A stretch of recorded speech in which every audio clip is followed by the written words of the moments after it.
Welcome to smart Pathsala.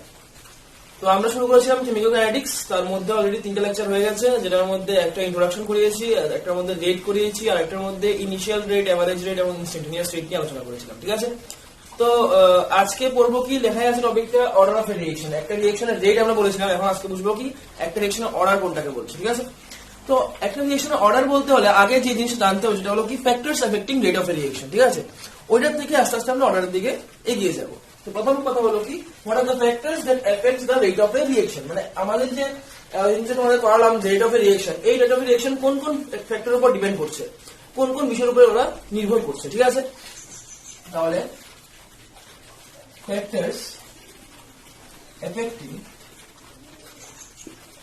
Rate of A reaction.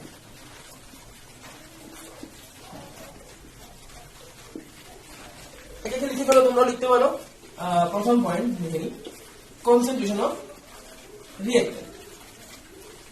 Concentration of রিয়েক্টেন্ট, আমি কিন্তু এখানে রিয়েক্টেন্টস এর কনসেন্ট্রেশন বলেছি, প্রোডাক্টের কনসেন্ট্রেশন বলিনি। মানে এই যে আমাদের রেট অফ রিয়েকশন যেটা আছে, একটা রিয়েকশনের রেট যেটা আছে সেটা আমার একমাত্র রিয়েক্টেন্টস এর কনসেন্ট্রেশন যেটা আছে ওটার উপর ডিপেন্ড করছে। ঠিক আছে, সেকেন্ড ফ্যাক্টর দেখে নিই, নেচার অফ রিয়েক্টেন্ট। রিয়েক্টেন্টের নেচারের উপরও কিন্তু ডিপেন্ড করছে। ঠিক আছে, third point, it will depend on temperature,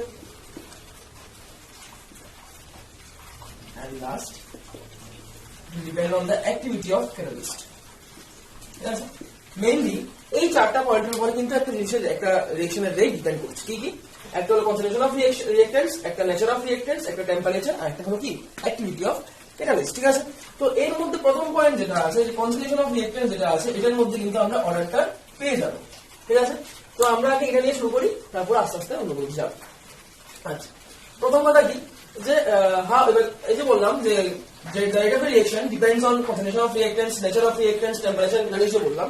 এর মধ্যে প্রথম বলেছে কি the rate of reaction depends on the concentration of কি reactants। এখন কিভাবে ডিপেন্ড করছে দেখো, কিছুদিন পরে যখন আমি আরো আস্তে আস্তে যখন এগিয়ে যাব তখন একটা লেকচার বলবো রিগার্ডিং কোলিশন থিওরি। ঠিক আছে, collision theory, COLLISION theory, collision theory. According to this theory, যখন রিঅ্যাকট্যান্টস গুলি, ঠিক আছে, রিঅ্যাকট্যান্ট মলিকিউলস গুলি যখন একটার সঙ্গে একটা কোলাইড করবে, যখন ধাক্কাধাক্কি করবে, যখন ওরা গিয়ে একটার সঙ্গে একটা বাড়ি খাবে, তখন এই জায়গাতে রিঅ্যাকশনটা হচ্ছে। ঠিক আছে, that means the reactant molecules collide with each other to form কি প্রোডাক্টস। ওকে, তো যত বেশি রিঅ্যাকট্যান্টস গুলো কোলাইড করবে তত ফাস্ট রিঅ্যাকশনটা হবে। ঠিক আছে, the rate of reaction will be higher. Okay, মানে যত কোলিশন বেশি হবে, যত বেশি পরিমাণ রিঅ্যাকট্যান্টস কোলাইড করবে, তত বেশি পরিমাণ কি জায়গাতে তত ফাস্ট রিঅ্যাকশনটা হবে। ঠিক আছে, তত রেট অফ রিঅ্যাকশন বেশি হবে। এখন আপনি ভেবে দেখো, যদি এক জায়গাতে বেশি মানুষ হয় ওইখানে আমাদের কোলিশনটা বেশি হবে, নাকি এক জায়গাতে কম মানুষ হলে কোলিশনটা বেশি হবে? নিশ্চয়ই যেখানে মানুষ বেশি ওইখানে কোলিশনটা বেশি হবে, ওইখানে ধাক্কাধাক্কি বেশি হবে। ঠিক আছে, আমরা ওই উৎসবে যাই, মেলাতে যাই, যখন বেশি ভিড় যখন থাকে তখন তো একটা সঙ্গে একজনের সঙ্গে একজন ধাক্কা খাই না। ঠিক আছে, কম মানুষ হলে কি এখানে ধাক্কাধাক্কি হবে না, এখানে কোলিশনটা হবে না। দ্যাট মিনস যত বেশি রিঅ্যাকট্যান্টস এর কনসেন্ট্রেশন হবে, যত রিঅ্যাকট্যান্টস এর রাত যত বেশি হবে, কনসেন্ট্রেশন অফ রিঅ্যাকট্যান্টস যত বেশি হবে ওর কি রেটটাও বেশি হবে। কারণ কি বেশি রিঅ্যাকট্যান্টস হলে কোলিশন বেশি হবে, আর কোলিশন বেশি হলে কি যাবে রেটটাও ফাস্টার হবে। ঠিক আছে, তাহলে বুঝতে পারছি কি from this point we can conclude that the rate of reaction, আমি যদি rate of reaction r দিয়ে ডিনোট করি, rate of reaction will be directly proportional to the concentration of কি reactants। এখানে খালি কনসেন্ট্রেশন লিখেছি কারণ এখানে বলে দিয়েছি concentration of কি reactants, প্রোডাক্টস কিন্তু বলিনি। ঠিক আছে, the rate of reaction will be directly proportional to কি concentration of কি reactants। ঠিক আছে, concentration of reactants। ওকে, মানে কি যদি রিঅ্যাকট্যান্টস এর কনসেন্ট্রেশন বেড়ে যায়, যদি রিঅ্যাকট্যান্টস এর কনসেন্ট্রেশন বেড়ে যায়, ঘনত্ব বেড়ে যায়, তাহলে কি হবে, এখানে ওর রেটটা বেড়ে যাবে। ঠিক আছে, আর যদি রিঅ্যাকট্যান্টস এর কনসেন্ট্রেশন কম থাকে তাহলে এখানে রেটটাও কম হবে। এখন এই জিনিসটা দেখলাম কি থিওরিক্যালি দেখলাম। ঠিক আছে, এখন একটা একটু মনোযোগ দেবে, জিনিসটা বলছি, by experimental point of view, from experimental point of view, experimental point of view তে দেখছি কি যে এখানে বলেছি কি rate of reaction is directly proportional to the concentration of reactants, এই কথা বলেছিলাম। এখন এক্সপেরিমেন্ট করে দেখা গেল কি যে rate of reaction is directly proportional to the reactants concentration, কিন্তু না খালি এটা না, ওর nth পাওয়ার। কি বলেছি? ওর nth পাওয়ার। এটা কিন্তু বাই এক্সপেরিমেন্ট বলছি, কিন্তু বারবার বলছি এটা হলো কি থিওরিটিক্যাল। যত বেশি রিঅ্যাক্ট্যান্টস বাড়ছে তত কোলিশন বেশি হচ্ছে, রেট বাড়ছে। এখন ফ্রম এক্সপেরিমেন্ট দেখা গেল কি যে rate of reaction is proportional to the is directly proportional to the nth power of concentration of reactants. Reactants এর উপর আবার কিন্তু এখানে nth পাওয়ার আছে। ঠিক আছে, বোঝা গেছে কি বলেছি আমি? এখন এই যে nটা বলেছি, এই nটাকে বলি আমরা কি অর্ডার অফ এ রিঅ্যাকশন। পুরো একটা রিঅ্যাকশনের অর্ডারটাকে বলি কি এই জিনিসটি। ঠিক আছে, বুঝা গেছে? এতটুকু ক্লিয়ার? এবার এখানে যে আমরা nটা পেলাম, যে অর্ডার অফ রিঅ্যাকশনটা পেলাম, সেটার কিছু ক্যারেক্টারিস্টিক্স রয়েছে, সেটার কিছু বৈশিষ্ট্য রয়েছে, সেই ক্যারেক্টারিস্টিক্স নিয়ে আলোচনা করবো। দেখো তাহলে আগে লিখবো কি এখানে characteristics of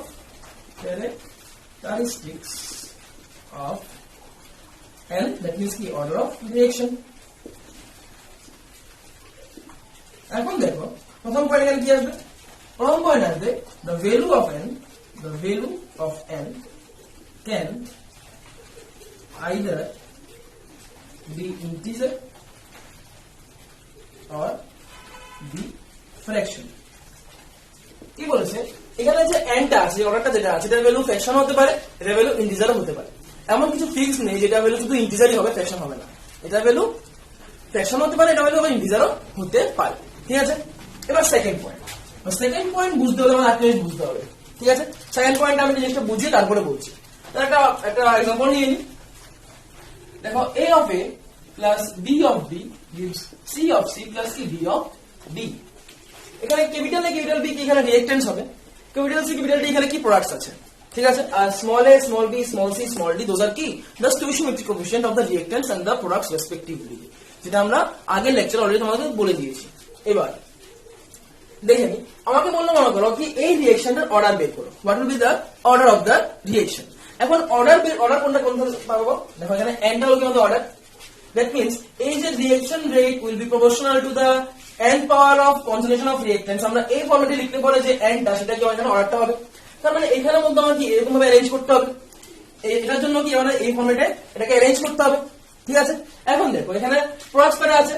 their are two products, one is a and other is কি b। ঠিক আছে, এখন আমরা যখন রেট বলতাম, find the rate of the reaction, তখন কি বলতাম? একবার a এর জন্য বের করতাম, ইকুয়ালস টু b এর জন্য, ইকুয়ালস টু c এর জন্য, ইকুয়ালস টু d এর জন্য। ওখানে রিঅ্যাকট্যান্টসও আছে, প্রোডাক্টসও আছে, কিন্তু বলেছিলাম কি in case of order we should look up to only the concentration of কি রিঅ্যাকট্যান্টস, নট অন দ্য প্রোডাক্টস। ওকে, খালি রিঅ্যাকট্যান্টস এর উপর দেখবো, প্রোডাক্টস এর উপর দেখবোই না। তার মানে এবার এখানে দেখো, এখানে যে a আর b যে রিঅ্যাকট্যান্টস গুলো আছে, এটার মধ্যে ইন কেস অফ অর্ডার আমি এটাকে প্রোডাক্ট আকারে লিখবো, মানে মাল্টিপ্লিকেশন আকারে লিখবো। তাহলে কিভাবে লিখবো দেখে নিই। So rate of reaction B R will be proportional to the concentration of A into concentration of কি এখানে B। মানে এখানে প্রোডাক্ট আকারে লিখলাম, মাল্টিপ্লিকেশন আকারে লিখলাম। ঠিক আছে, এবার খালি তো এভি লিখতে হবে না, এর উপরে তো n, এখানে n পাওয়ারটা থাকবে না, n পাওয়ার থাকবে, n পাওয়ার থাকবে। এবার এখানে কি আছে, কি পাওয়ার এখানে আসবে। এখন এই যে a এর উপর পাওয়ার বা b এর উপর পাওয়ার যেটা আছে সেটা কোথাতে পাবো আমি কি এটা দেখে বলতে পারবো? না, এটা আমরা দেখে বলতে পারবো না, এটাই আমাদের সেকেন্ড পয়েন্টটা হবে। ঠিক আছে, এই জিনিসটা আমি তোমাদের বলেছি যে n এর ভ্যালু যেটা আছে it will be obtain from only by doing কি এক্সপেরিমেন্ট। ঠিক আছে, তাহলে আমরা এক্সপেরিমেন্ট করে দেখবো কি যে দেখো ধরে নাও এখানে a এর উপর x এসেছে, b এর উপর এখানে কি y এসেছে, কি এসেছে এখানে x আর y এসেছে। এখন আমাকে বললো কি what will be the order of the reaction with respect two a। যদি আমাকে বলে order with respect two a, তাহলে এখানে হবে কি x, কারণ এর উপরে x আছে। যদি বলে কি order with respect to B, হবে এখানে y, কারণ বি এখানে y আছে। আর যদি বলে what will be the overall order, দেখো এখানে অর্ডার আমি n ধরেছি, তাহলে এখানে ধরে নিই let the overall order be n। n এর কত হবে? n এর হবে এখানে এখানে কি a এর রেসপেক্টে যেটা ছিল আর b এর রেসপেক্টে যেটা ছিল আমরা অ্যাড করে দেব, দ্যাট মিন্স কি x প্লাস y। বুঝা গেছে? তাহলে order of reaction with respect two হবে কি x, b হবে কি y, আর ওভারঅল কি হবে এখানে x প্লাস y। ঠিক আছে, এখন এই যে x প্লাস এই যে x আর y বললাম, এটা কোথা থেকে পেলাম আমি? From experiment. ঠিক আছে, তার মানে এখানে যে লিখবো the value of n should be obtained from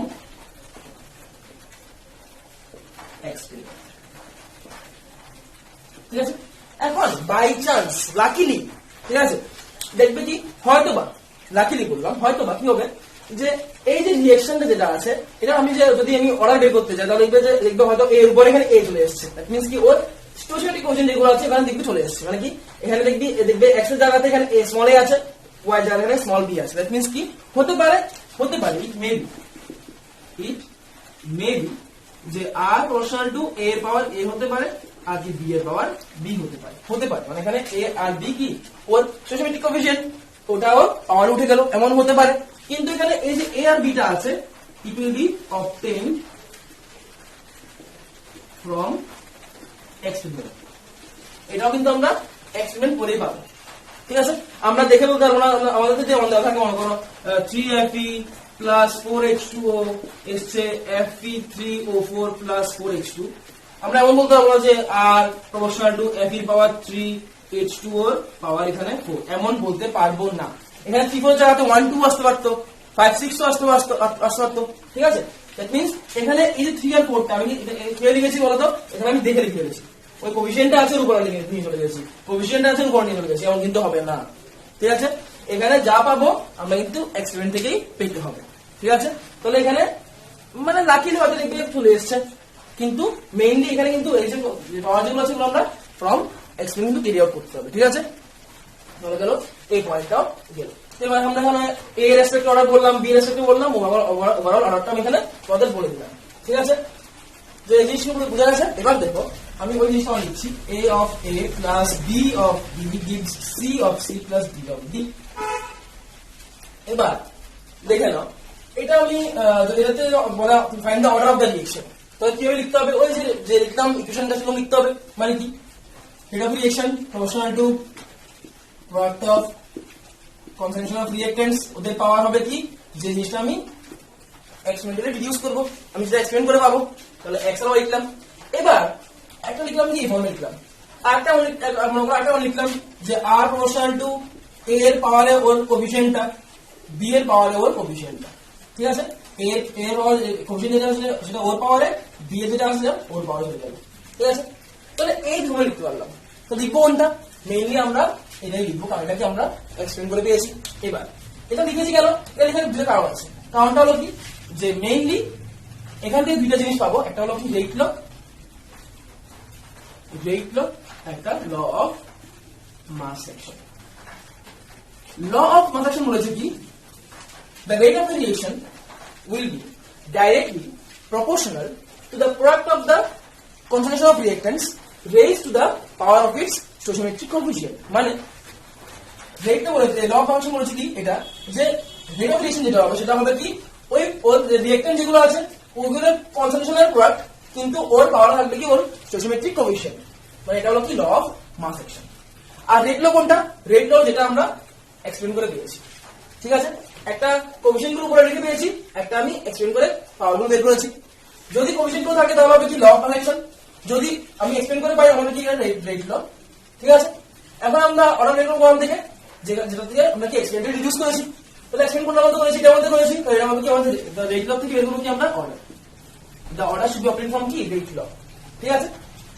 এখন দেখে নি রেট ল লিখছি আবার, তো রেট ল কি যদি আমি শর্টলি লিখি তাহলে কি হবে, rate of the reaction will be proportional to the concentration of reactants to its power n, যে nটা আমি এক্সপ্লেন করে রিডিউস করেছি, কোএফিসিয়েন্ট বসিয়ে নয়, কোএফিসিয়েন্ট বসানো হবে কি ল অফ মাস অ্যাকশন, আর এক্সপ্লেন করে পেলে হবে কি রেট ল, ঠিক আছে।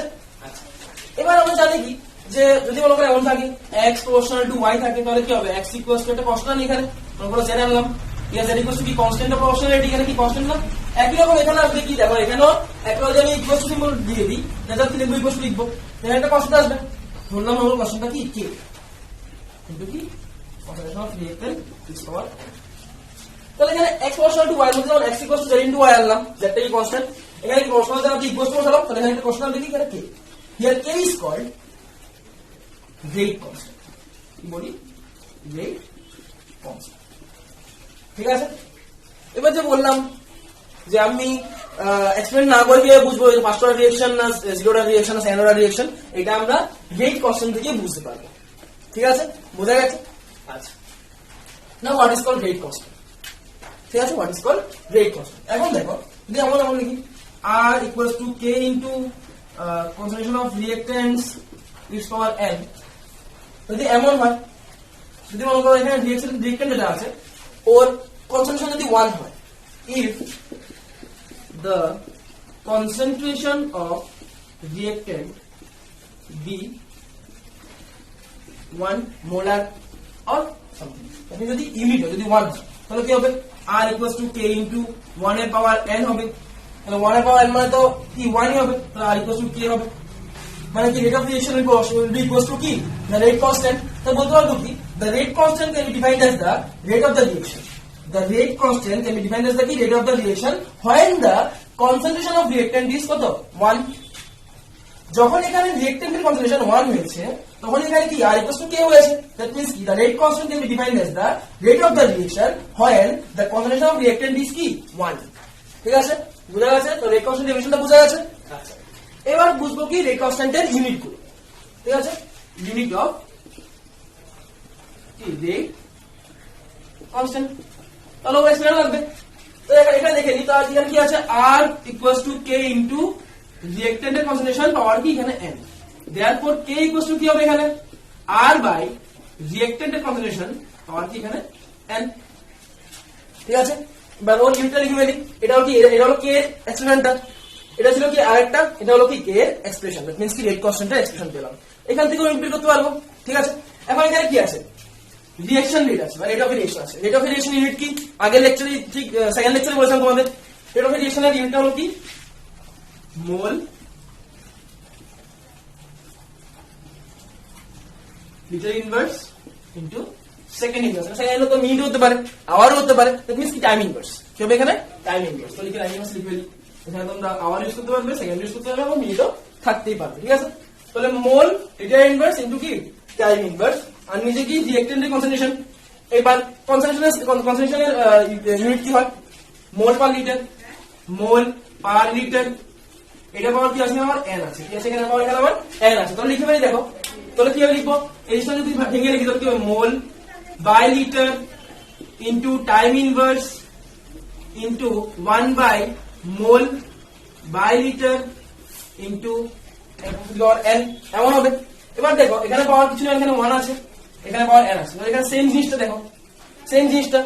তাহলে কি হবে, এটা যদি উপরে উঠে দিই তাহলে কি হবে mole by litre into 1 to the power 1 time inverse, আর কি mole by litre minus n to the power minus n, এমন হবে। এবার দুটোটা সেমটা মোল পার লিটার, মোল পার লিটার। তাহলে যদি আমি এখানে করে দিই তাহলে কি হবে মোল পার লিটার কমন আছে, তাহলে এখানে কি এটা ইনটু ফরম্যাটে আছে, এই দুটোটা কি ইনটু ফরম্যাটে আছে, তাহলে পাওয়ারগুলো এখানে প্লাস হবে, তাহলে কি 1 plus minus n into time inverse. ঠিক আছে, এমন আছে। এবার প্লাস মাইনাস কি হবে মাইনাস হয়ে যাবে, তাহলে মোল পার লিটার ইনটু কি 1 মাইনাস n ইনটু কি টাইম ইনভার্স। এটা হলো কি আমাদের একটা রেট কনস্ট্যান্ট আছে, রেট কনস্ট্যান্টের ইউনিটটা mole by litre to the power 1 minus n time inverse. ঠিক আছে, এবার এখানে nটা কি বলেছিলাম অর্ডার অফ দ্য রিঅ্যাকশন। এবার দেখো যদি অর্ডার ইকুয়ালস টু 0 হয়, যদি একটা 0 অর্ডার রিঅ্যাকশন হয়, যদি একটা 0 অর্ডার রিঅ্যাকশন হয়, অর্ডার মানে কি এখানে n, মানে যদি order of the reaction is 0, if the order of the reaction is কি 0, তাহলে কি হবে মোল বাই লিটার ইনটু কি হবে 1 মাইনাস n, কি বসাবো এখানে 0 বসাবো, ইনটু টাইম ইনভার্স, মানে মোল পার লিটার 1 মানে তো এটা হবে ইনটু কি টাইম ইনভার্স। তার মানে এবার দেখো যদি কোনো তোমাদের দেওয়া থাকে কি, যদি কোনো প্রশ্ন দেওয়া থাকে যে rate order of A reaction, order of reaction equals to মনে করো 5 মোল পার লিটার সেকেন্ড ইনভার্স। তাহলে এই যে ইউনিটটা আছে, ইউনিটটা কার, এটা 0 রিঅ্যাকশনের। যখন অর্ডার যখন 0 হয়েছে তখন এখানে ইউনিটটা অন এসেছিল, তাহলে দেখো ইউনিটগুলো মিলে গেছে। তার মানে এই যে রিঅ্যাকশনটা আছে, এই যে রিঅ্যাকশনটা আছে এটা একটা 0 অর্ডার রিঅ্যাকশন। বুঝা গেছে কি বলছি, মানে ওর আমি ইউনিট দেখে বুঝতে পারবো যে 0 অর্ডার রিঅ্যাকশন নাকি first order reaction, second order reaction. ঠিক আছে, তাহলে এখানে ইউনিটটা এখানে একটা মিলে গেছে, দ্যাট মিন্স এটা এই ইউনিটটা কার 0 অর্ডার রিঅ্যাকশন ছিল, তাহলে এটা কি এটা 0 অর্ডার রিঅ্যাকশন। এবার পর if order equals to 1, order যদি 1 হয় ফার্স্ট অর্ডার রিঅ্যাকশন, তাহলে কি হবে দেখো কি আছে মোল বাই লিটার ইনটু 1 মাইনাস কি হবে এখানে n এর কত বসবে, এখানে 1 বসবে, ইনটু টাইম ইনভার্স, তাহলে মোল বাই লিটার ইনটু 0 লস 0 টাইম ইনভার্স, এনিথিং টু লস 0 কি মানে 1, তাহলে খালি এখানে কি হবে 1 into টাইম ইনভার্স, খালি time inverse anything two the power equal to the power 0 equal to কি 1, এখানে 1 বসিয়ে দিলাম টাইম ইনভার্স। মানে যদি তোমাদের দেওয়া থাকে যে order of reaction equals to মনে করো 5 আওয়ার ইনভার্স বা 6 সেকেন্ড ইনভার্স, এখানে খালি টাইম ইনভার্স না আছে, এখানে কোনো বলেছি কি মনিটর বলেছে কি এখানে এখানে মোবাইলটা তো বলেনি, খালি আওয়ার ইনভার্স বা সেকেন্ড ইনভার্স আছে, আর খালি টাইম ইনভার্স। মানে কি এটা একটা ফার্স্ট অর্ডার রিঅ্যাকশন, কারণ ফার্স্ট অর্ডার রিঅ্যাকশন বলতে কি ইউনিটে কি টাইম ইনভার্স হয়, বা টাইমটা হোক আওয়ার হোক বা সেকেন্ডে হোক বা মিনিট হোক, এখানে আওয়ার ইনভার্স হয়, মানে কি এখানে খালি এটা একটা ফার্স্ট অর্ডার কি রিঅ্যাকশন, একটা ফার্স্ট অর্ডার রিঅ্যাকশন। ঠিক আছে, এরকম করে যদি অর্ডার 2 হয়, তাহলে কি হবে, তাহলে mole by litre into 1 - 2 into time inverse, তাহলে কি হবে মোল বাই লিটার, এখানে 1 - 2 -1 time inverse, that means mole per litre inverse into কি টাইম ইনভার্স। এটা হবে কি সেকেন্ড অর্ডার রিঅ্যাকশনের ইউনিটটা, সেকেন্ড অর্ডার রিঅ্যাকশনের মধ্যে রেট কস্টের ইউনিটটা। ঠিক আছে, বুঝা গেছে? তাহলে আমাদের rate of relation order of relation বুঝলাম, রেট কস্টের ভ্যালু ডিভিশন বুঝলাম, রেট ল বুঝলাম, ল অফ ট্রানজাকশন বুঝলাম, আবার এখানে যে রেট কস্ট যেটা সেটা ইউনিটটা আমি বুঝলাম। ঠিক আছে, তো আরো এখানে 3টা রয়ে গেছে ফ্যাক্টর, কি কি রয়েছিল, এখানে টেম্পারেচার রয়েছে, নেচার অফ রিঅ্যাক্টেন্টস রয়েছে, আবার ক্যাটালিস্টের অ্যাক্টিভিটি রয়েছে। তো এগুলো নিয়ে পরের লেকচারে ডিসকাস করবো। আজকের লেকচার এতটুকু পর্যন্ত থাকলো। যদি কোনো ডাউট থাকে তোমরা কমেন্ট সেকশনে জানিয়ে দিতে পারো, আমি সলভ করে দেবো। আর পরের ভিডিওর জন্য ওয়েট করো, আর ভিডিওটা ভালো লেগে থাকলে লাইক করো, শেয়ার করো, সাবস্ক্রাইব করো। Thank you.